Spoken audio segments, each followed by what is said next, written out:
Hi there, welcome back to Transfer Talk. We're going to speak to French football expert now. Jonathan Johnson is in Paris for us. Hi, Jonathan. Thanks very much for having a chat. Let's get right into it. We've just been talking about Manuel Ugarte. We seem to have been talking about him for most of the month in terms of possibly going to Manchester United.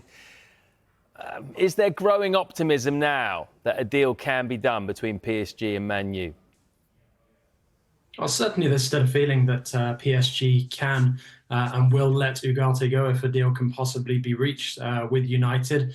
The main stumbling block this summer has been the fact that the two clubs' valuation of the player, it has been quite some way apart. But Ugarte wasn't involved in PSG's opening game of the season last week, so there is still a feeling that he is one of the players that the French champions will look to move on before the end of this transfer window. Obviously, a player that United remain interested in, and the dialogue has never really broken up between United and PSG this summer, given PSG's interest in Jadon Sancho as well. Hi, Jonathan. Afternoon. Just on the theme of Manchester United, I mean, do PSG still want Jadon Sancho, or do you think they'll be looking elsewhere, or do you think they'll be happy with their squad? I think the situation has changed a little bit after the opening game of the season. Gonzalo Ramos picking up an injury that's probably going to keep him out for a couple of months as opposed to a couple of weeks. And that now has prompted a bit of a rejig in terms of PSG's thinking. Are they still interested in Jadon Sancho's profile? Yes, he's a player they identified at the beginning of the summer who could possibly, fill their needs in the squad, and give them a real sort of right-sided presence in the attack. However, with this injury to Ramos, that means that there's no real possibility of moving Randall Kolo Muani on between now and the end of the transfer window, so they'll stick with him in the middle and now possibly look for somebody who might be a little more complementary. So the name Ademola Lookman of Atalanta has surfaced in recent days, and there's now speculation that he perhaps has moved slightly ahead of Sancho in PSG's pecking order. Hi, Jonathan. Sticking with PSG, Carlos Soler is in talks with, West Ham are in talks with PSG to sign Carlos Soler at the moment. What would he bring to their midfield? They've obviously improved their midfield already this summer. Where would he fit into West Ham?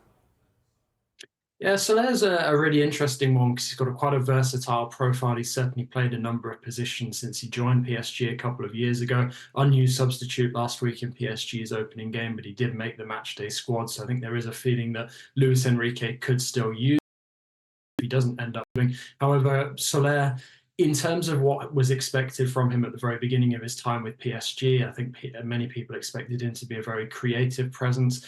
He's been a bit more workmanlike than that, but that's also because of the way that he's been deployed by a number of different coaches.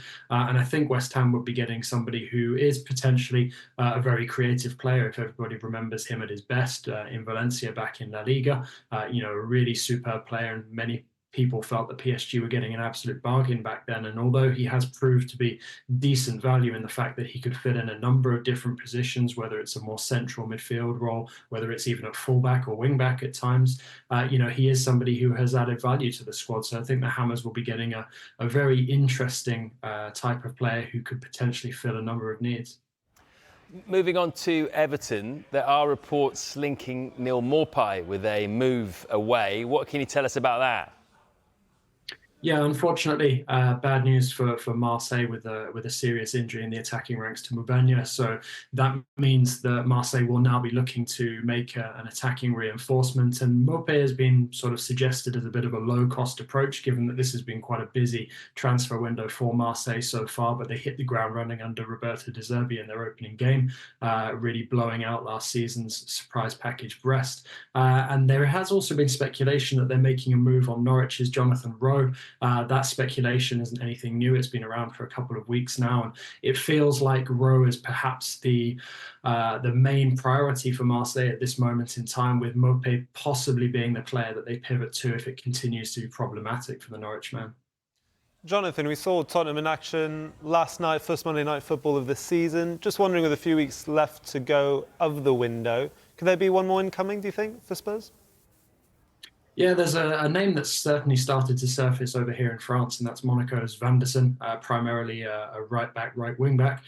So definitely one to watch between now and the end of the window. Whether or not Monaco would feel that they can move him on and potentially move for somebody else to sort of fill in, that remains to be seen. But he's definitely a player that Monaco sort of wouldn't stand in the way of leaving if a suitable offer did arrive from the likes of the Tottenham. Finally, Jonathan, just a quick word on Thierry Henry. He has resigned as the France under-21 boss. Why is that? Is there another move potentially on the cards? Yeah, this one's a curious one because obviously he hasn't been in the position or hadn't been in the position for a terribly long time, although there was always a feeling that it was very much an appointment made for the Olympic Games, and he took the French team all the way to the final. They ended up as silver medalists, of course. There was speculation as well linking Henry with the USMNT, the US men's national team position. So that is something that has died off a little bit, obviously, since the Mauricio Pochettino taking that position has cropped up on the radar. So there is now a feeling that perhaps with his reputation at managerial level restored a little bit, that Henry could be perhaps looking at a return to the club game. But there was always a feeling, I think, that with Zinedine Zidane, the obvious choice to replace Didier Deschamps at the head of the French national team after the 2026 World Cup cycle, that this was one for Henry to potentially get himself back into the managerial game and possibly put himself back on the market after the Olympics, which now seems to be the case. Great stuff, very informative as ever. Thank you very much, Jonathan.